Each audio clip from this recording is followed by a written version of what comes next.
Kolagen sama aja kayak Nutrisari, cuman karena logo MD dari kategori Bepom. Tolong dipahami lagi, tolong untuk mbak atau emas itu cewek atau cowok sih, nggak bisa di stitch soalnya videonya sama sekali nggak bisa di stitch. Ini aku kasih screenshotannya aja. Kalau memang dia bilang tipu-tipu kalau kolagen itu logonya MD dan itu artinya banyak perisa atau manis buatan, sama aja kamu kayak minum Nutrisari. Tolong dipahami lagi, MD itu kategori Bepom. Lihat Indomie nggak? Ada kategorinya MD nggak? Itu kategori Bepom. Apa artinya? Makanan produksi dalam negeri. Makanan dalam negeri. ML, makanan luar negeri. Makanan produksi luar negeri. Ada NA, itu kategori kosmetik. Ada CA, itu punya kategori. Bepom tuh ada kategori-kategorinya. Ini masuknya kategori apa? Kalau kalian bandingin suplemen, contoh sama kolagen, kenapa suplemen masuknya kategori SD? Kenapa nggak MD? Kenapa nggak makanan dalam negeri? Karena dia suplemen. Suplemen dalam bentuk kapsul dinamakan SD karena ada nilai gizi, ada kandungan obat. Ada obat dalam per kapsulnya, contoh alpha lipoic acid.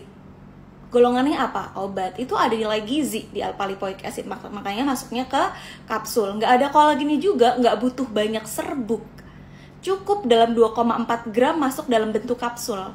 Karena isinya ya 25 mg L-cysteine mungkin, 25 mg alpha lipoic acid, 13 mg vitamin E. Ya itu isinya dikit-dikit yang emang bentuknya emang kapsul. Suplemen masuknya apa kategorinya?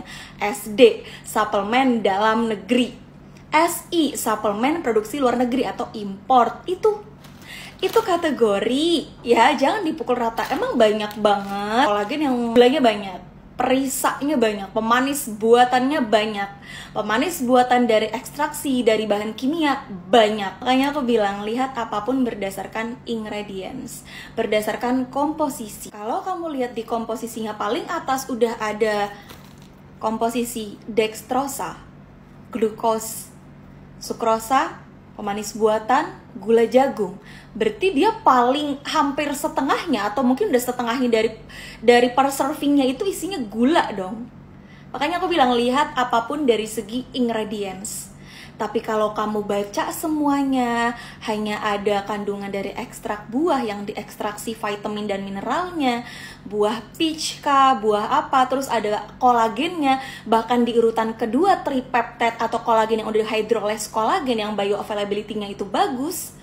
Pas baca lagi isinya glutathione, vitamin, mineral, serat, baru stevia. Stevia itu bukan pemanis buatan, bukan ekstraksi dari bahan kimia. Ya, bukan manis-manis tiruan, bukan pemanis buatan, bukan gula pasir atau gula putih yang dari tebu bahkan. Stevia itu pemanis alami yang emang direkomendasikan oleh para dokter untuk dikonsumsi sama orang yang sangat nge-cut off gula dan gula darahnya udah tinggi, contoh penderita diabetes. Pahami lagi, itu kategori Bepom. Ya, semua makanan yang Bepom ya masuknya kategori MD, makanan dalam negeri. Minuman yang kategori serbuk yang nggak masuk dalam kapsul dan nggak ada nilai gizi atau golongan obat, ya masuknya makanan dalam negeri juga, MD. Makanya aku bilang, lihat apapun dari segi komposisi ingredients, bukan dari segi kategori Bepom. Bepom yang penting banget dicek, apalagi kalau udah ada uji lab, ISO approve, HACCP approve, GMP-nya udah approve, udah diuji lab lebih lanjut, nggak cuma Bepom aja. Ada yang bisa dibohongi nggak? Ada yang bisa dikomplain nggak? Nggak ada.